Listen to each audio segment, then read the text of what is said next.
This morning I want to look at the first two chapters of the book of Job. I want to get a handle on this idea of personal pain and disappointment from God. See, these are extremely timely topics because we've all experienced pain and disappointment.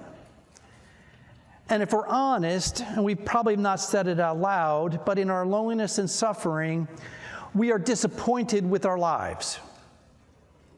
We're disappointed with God for allowing my life to be in such a state that it is. And we ask God, we don't do it on a Sunday morning, but we ask God, why?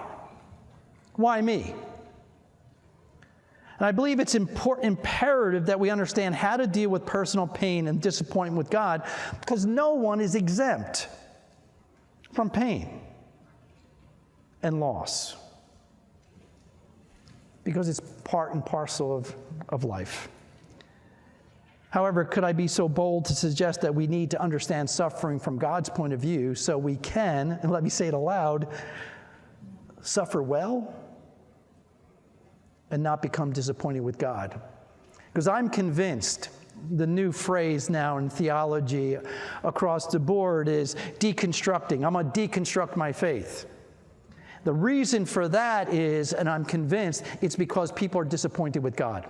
Because they had this view that God is supposed to give them this type of life, and woe be to God if you don't. And I want to explore that topic this morning in both our services. How many of you like a challenge? All right, how many like the more physical the challenge, the better? All right, there's a number of you. How many like to risk it all? Somebody says, let's do it, and you say, yes, I'm there, without even thinking through all the details. I appreciate that. My second son, Drew, we enjoy scuba diving.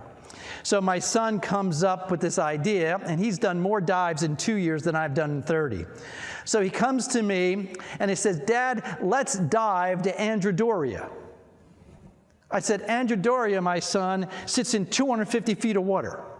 It's 100 feet past recreational limits. And he says this, it'll be fun.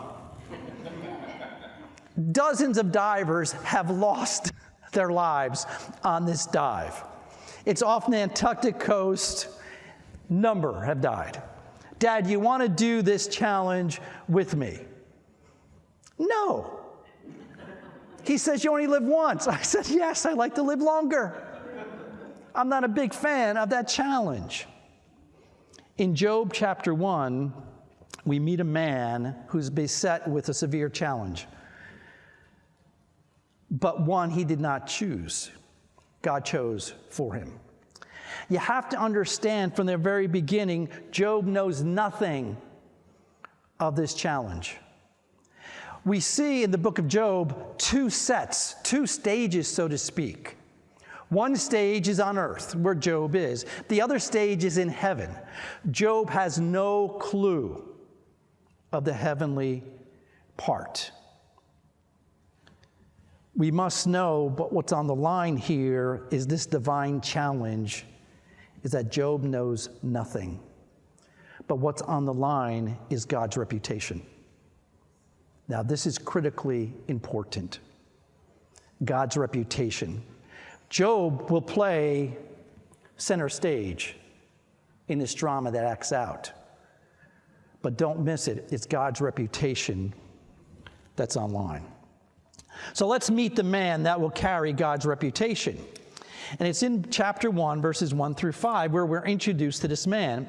And God's word says, there was a man in the land of Uz whose name was Job. So right away, the text is really clear who this man was. Now, what's about him? The man was blameless, upright, fearing God, and turning away from evil. So we see the man's character right away, and this is important. He's blameless, upright, fearing God, and turning away from evil.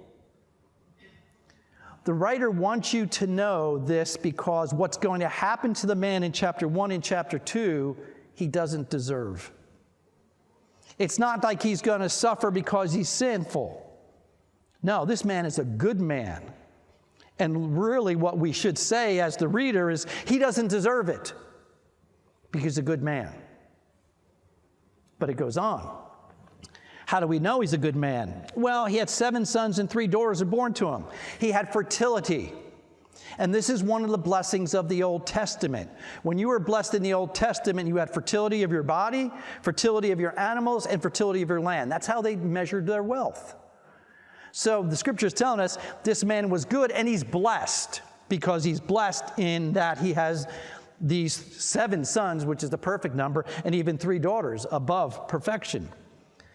And also he had 7,000 sheep, 3,000 camels, 500 yoke of oxen, 500 female donkeys, and very many servants. Now, most of us look at that number of animals and say, kill me now. I don't like farming. But again, remember, pre-patriarchal times, this is how the man measured wealth. And the text finishes in verse 3. That man was the greatest of all the men of the East. This man had it all. There was nothing that he did not want or could not get. And his sons used to go and hold a feast in the house of each one on his day, and they would send and invite their 3 sisters to eat and drink with them. And it came about when the days of feasting had completed their cycle that Job would send and consecrate them, rising up early in the morning, offering burnt offerings according to the number of them all. For Job said, perhaps my sons have sinned and cursed God in their hearts. Thus Job did continually. So the author gives us now more proof of this man's blamelessness, that he's so concerned about himself, but also his kids. And notice the text finishes in verse 5. Job did continually. Now, the setting for the book is pre-law, so there's no law, so Job is acting as a priest, which is legitimate. It's okay for him to do these things. It's before the law. But he has a God conscience, he's walking before God, and he even has his kids walking before God. And this is his life. Now, you have to know, Job's going to know nothing of what happens in verse 6 and following. Because in verse 6, we're introduced to this challenge. Now, there was a day when the sons of God came to present themselves before the Lord, and Satan also came among them. So now there was a day, just like a normal day for us, but it's a normal day in heaven. The sons of God, angels, they come to present themselves before Yahweh, and Satan also came among them. And the Lord said to Satan, from where do you come from? And Satan answered the Lord, from roaming about on the earth and walking around on it. He gives a teenage response. I'm not going to tell you, God, exactly what I've been doing. I've just been here and there. And the Lord said to Satan in verse 8, have you considered my servant Job? For there was no one like on the earth, a blameless, upright man, fearing God and turning away from evil. Then Satan answered the Lord, does Job fear God for nothing? Have you not made a hedge about him and his house and all that he has on every side? You have blessed the work of his hands. His possessions have increased in the land. But put forth your hand now and touch all that he has, and surely he will curse you to your face. Wow. He's a good man because you pay him to be good. Satan is saying he doesn't love you for yourself. He loves you for what you've done for him. One scholar says, take it away from him, he will drop you like a hot potato. You need to realize that what's at stake here is not Job's motivation for worship,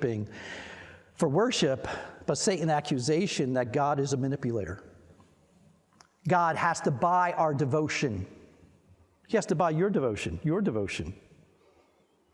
Because if he doesn't keep blessing you, you'll stop. You'll stop coming to church. You'll stop praying. See, Satan believes, if you don't mind me illustrating this, Satan believes that you see God as a divine vending machine. Put soda or candy, whatever it is, and you put your coins of worship in that vending machine. And you put I remember when it used to be a quarter for a soda, right? We put a quarter in the soda, and you get a vending machine, and the soda came out. and you said, this is great. Or you put a quarter in, you get your candy bar out. This is great. Now, not you, your friends. What did they do when they put their coins in and nothing came out? Oh, you said, that's okay, machine, you keep my quarter. No. What did we do? We looked around first, make sure no one was watching, because we were believers, so we just couldn't do it, right? And then what did we do? We kicked the machine. It used to be that you could rock the machine. Why? I put my quarter in and I expect my soda out. That's it, right? Satan believes that's why you worship God. Because you're putting your worship in. I pray every morning. I give to the church. I come to church and I have an expectation of a good life. And Satan says, take it away. And he'll curse you to your face.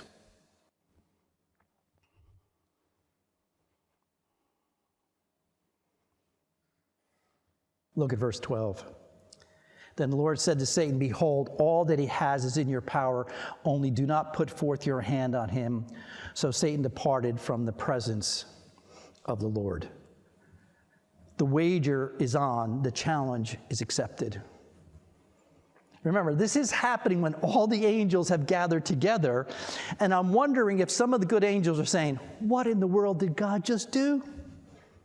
Man has not really shown himself to be a good bet up to this point. And I could see some angels saying, do you remember what happened with Adam and Eve? We just gave them one command. Don't eat the fruit. And that didn't last very long. They blew it. Now God's putting his reputation on a man again. You were wondering what the odds were. Did the good angels and the bad angels have this side bet going? Hey, I bet you he does it. I bet you he curses God. See, we're uncertain, but we know that all of heaven now has to wait. What will the man say? And this is important to the rest of the book. The rest of the book, after we get to chapter 3, in chapter 3, every time Job opens his mouth, there's a chance, will the man curse God? And all of heaven is waiting to see, what will the man say? Now remember, Job's not privy to the divine challenge. He's clueless. To him, this day is like any other day. And look at verse 13. It starts that way. Now it happened on the day when his sons and daughters were eating and drinking wine in their oldest brother's house. Here, the cycle of birthdays had just begun anew. Another year of rejoicing in God's goodness, the provision for each other. But we read this, having read verse 12, it's foreboding, tremendous foreboding. We know that Satan has left heaven and he's up to no good. Because Satan has to prove God wrong. And although we're reading this verse and it's celebration, we just know that nothing good can come from it. Matter of fact, we almost don't want to read on. But the text continues in verse 14. They were eating, that a messenger came to Job and said, the oxen were plowing, the donkeys feeding beside them, and the Sabeans attacked and took them. They also slew the servants with the edge of the sword, and I alone have escaped to tell you. Job loses all his farm equipment, his oxen and his donkeys, 1,500 animals taken in one raid. And to make matters worse, every servant assigned to the oxen and donkeys was killed, savagely murdered. That is, all but one. The Hebrew text reads a little bit more emphatically. It's I, only I, by myself. It's getting the point across. Job, all of this you've had, you've lost it all. I'm the only one that's come back. And the reason he comes back, the reason Satan didn't take his life, is because he brings the news, hey, Job, you lost it all. But even before he can draw a breath, more news comes from a second messenger. Look at verse 16. The text starts, while he was still speaking, Another also came and said, so they're tripping on each other over their words. The fire of God fell from heaven, burned up the sheep and the servants, and consumed them, and I alone have escaped to tell you. Probably lightning. What's destruction? 7,000 sheep. Their herders were literally eaten by flames. Talk about a barbecue, a devilish barbecue. The flames lick up everyone, every servant, but one. And him coming back to Job to bring the bad news with smoke still clinging to him, and tells Job he's lost it all. 8,500 animals up to this point, and every servant but two are lost. Is this a dream? Is this a nightmare? There's more, verse 17. While he was still speaking, another also came and said, the Chaldeans formed 3 bands and made a raid on the camels and took them, slew the servants with the edge of the sword, and only I, by myself, have escaped to tell you.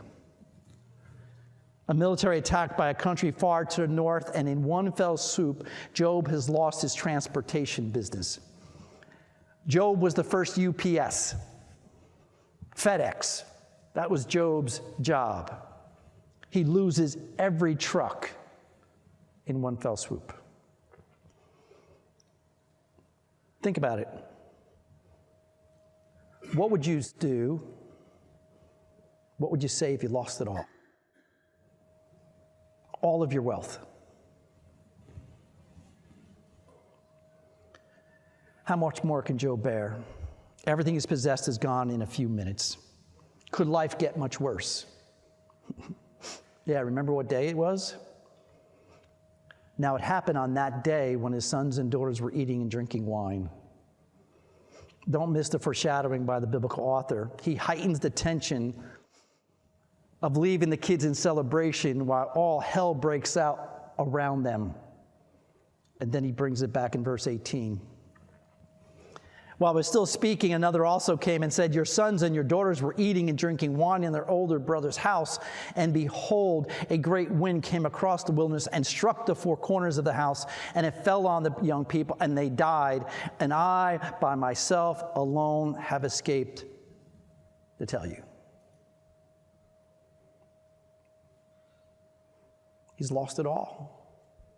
His wealth and his kids. And notice about this wind. I mean, you've experienced wind in Tampa. Normally it comes from one direction. And you can see the wind's destruction. It just pushes in whatever direction it came from. This struck all 4 corners of the house. Talk about a devilish wind. All 4 corners of the house, and it just collapsed, killing everybody. The adversary, Satan, will stop at nothing to win his challenge with God and to prove God wrong. Such is Satan's hatred for God. And we need to understand, Satan is deadly serious about winning this thing we call the spiritual life. He will do anything to separate you from God. And one way he does that is by setting up this dynamic of the divine vending machine. That we have this idea of we put the coins in, we get something out, and God owes us. Satan has struck the man unmercifully. Job has lost it all. Can he stand against such an onslaught? The author slows the action considered by describing almost in slow motion Job's response to communicate the suspense of what Job is going through. Will Job remember, curse God? That's the idea. So every time Job opens his mouth now, we're paying attention. What will the man do? Verse 20. Then Job arose, tore his robe, shaved his head, fell to the ground, and worshiped. Notice 1, 2, 3, 4, 5 verbs. And this is how the author slows things down, because we're waiting, because the most important part is chapter 1, verse 21, and he said. What will the man say?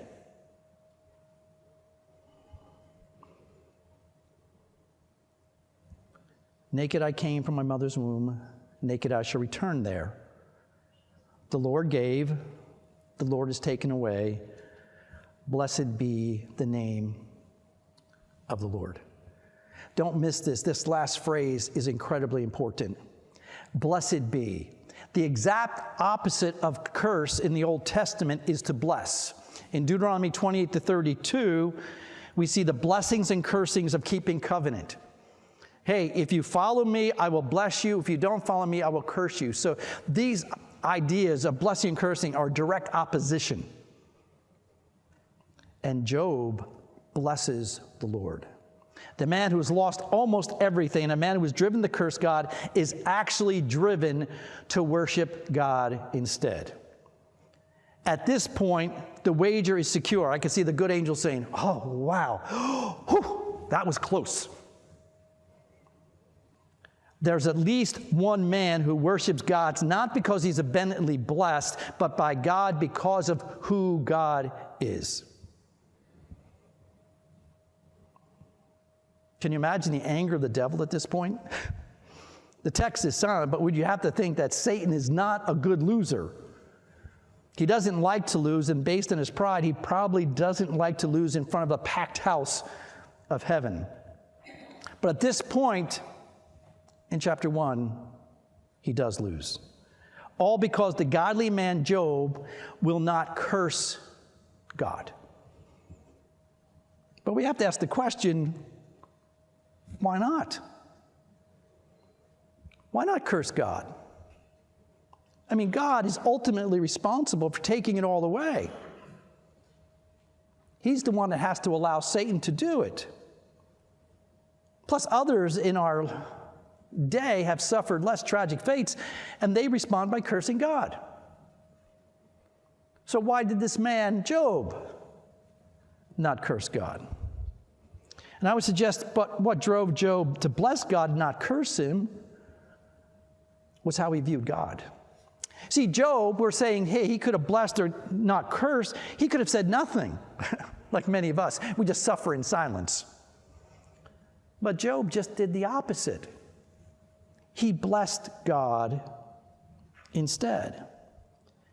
And the reason Satan lost the challenge here was because Job realized three important principles that are clearly seen in Job's response.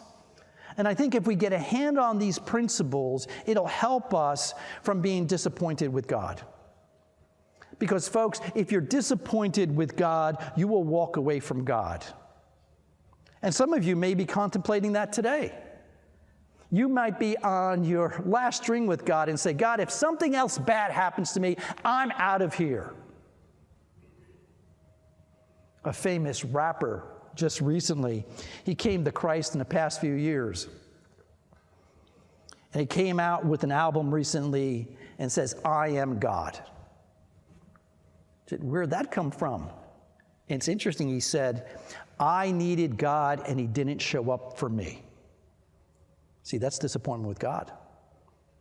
See, he had put his coins of worship in the divine machine and he expects blessings out, but then when they didn't come out, he says, I'm out of here.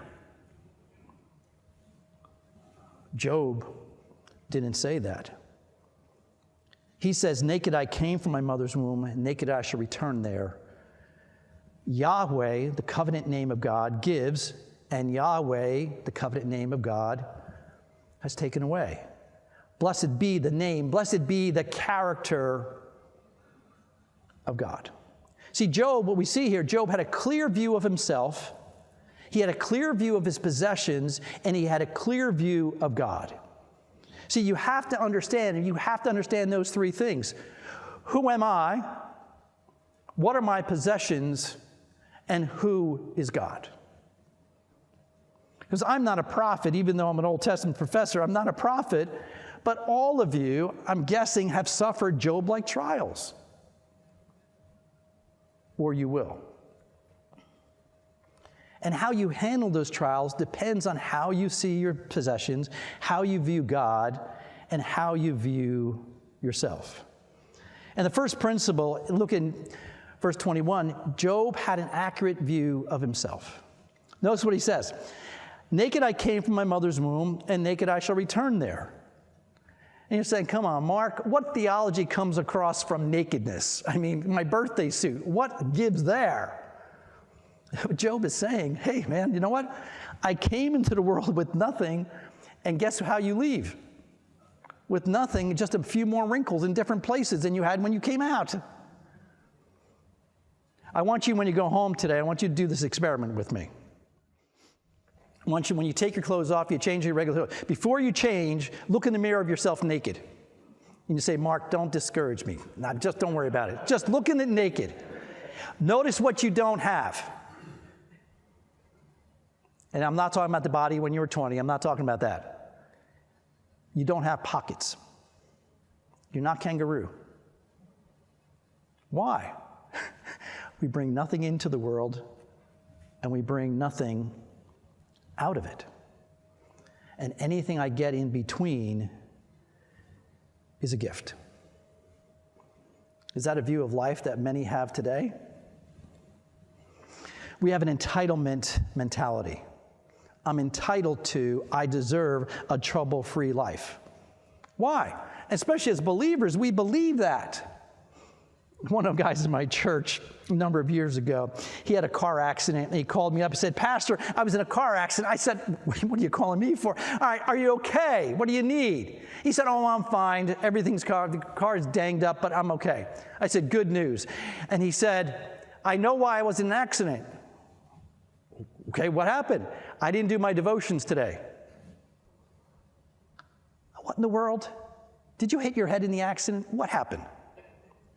See, but we have this mindset, he didn't put his coins in, so he didn't expect anything good to come out.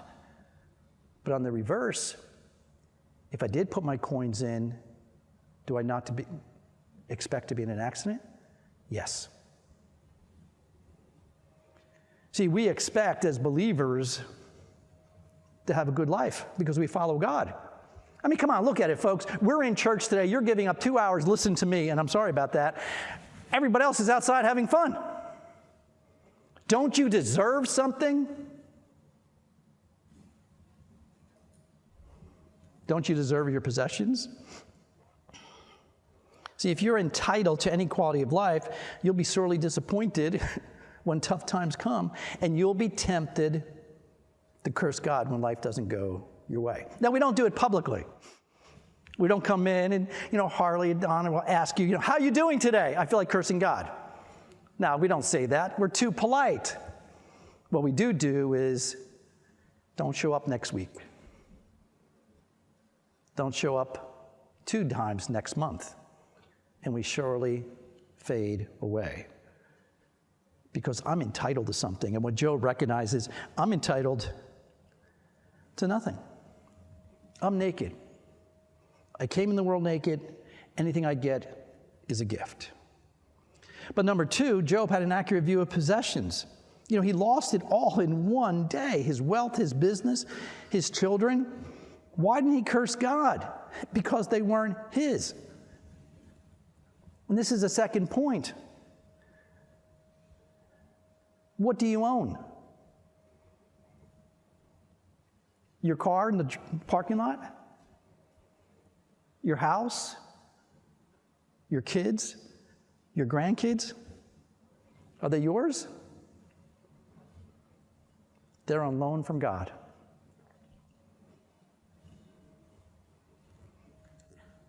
Any other attitude besides that will make us disappointed with God.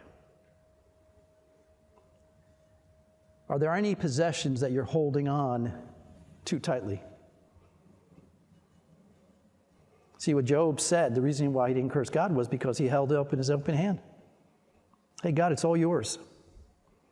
I mean, if you want to give me 5,000 sheep, that's fine. If you want to take 5,000 sheep, hey, that's fine. He gives when he wills, and he takes back when he wills. If you consider it yours, you will kick and scream. And you'll curse God. The third principle is Job had an accurate view of God. God is sovereign and powerful. Yahweh gives, the Lord is taken away. Blessed be the name of the Lord. See, Job responded to adversity with worship to his sovereign Lord. In our democratic society, we have lost the understanding of the concept of a sovereign. I mean, sovereign means king. He's in loving, absolute control of his subjects. But today, what do we want? If somebody tells you to do something, what's the first thing we say? Why? See, but if a king tells you to do something, what should your first response be? Yes. So we don't have that concept that he is in control, and he's a loving sovereign. But we believe we're entitled to understand and to evaluate. And I get it. I mean, it was a year ago this month, I lost my ministry. My school closed. Somebody made bad choices. We were in debt, couldn't get a loan, and our school closed. I was there for 18 years. I had personal goals, ministry goals, financial goals. And in one announcement, it went belly up. I mean, like that, I was without a job. Do you know how hard it is for a mid-60-year-old to get a job teaching these days? Yeah. And I did remember saying to God, God, what's up? What do we do now? I had to come back to Job. Oh, and I lost my church too, because most of the people that went to the school came to my church, and they all had to go get different jobs. So I had no school and no church, and literally no friends. Everybody moved out. I'm the last one in the area. And the last year has been hard. We've been grieving through the pain and the tears of loss. And I've been tempted to say, hey, Lord, I've served you as a pastor, as a professor. What's up? But I realized, hey, he's sovereign. It wasn't his fault the school closed. That was people's fault. They made dumb financial decisions. And innocent people suffer. But we all had to come to this point of what will we do with loss? And you've all experienced loss, just like me. It could have been a job, could have been a relationship, could have been a loss of kids. And you all have to come to this point, is what do I do with God? Because ultimately God is the sovereign who allowed it to happen. The only way you will not be disappointed with God, the only way you will come through this and not curse God, is if you have an accurate possession of who you are, what your possessions are, and who your God is. And then the text ends with verse 22. Just in case we might have missed it, through all this, Job did not sin, nor did he blame God. See, this is the challenge. This is what was on the table. Will the man curse God? And the narrator wants you to see right away, no, he did not. As a matter of fact, we see that he actually worships God. The challenge is one, God is proven right. Job doesn't worship or object just because he's blessed. He worships God because God is God. Do we? Do we worship God because he's God, not because of what I get out of it?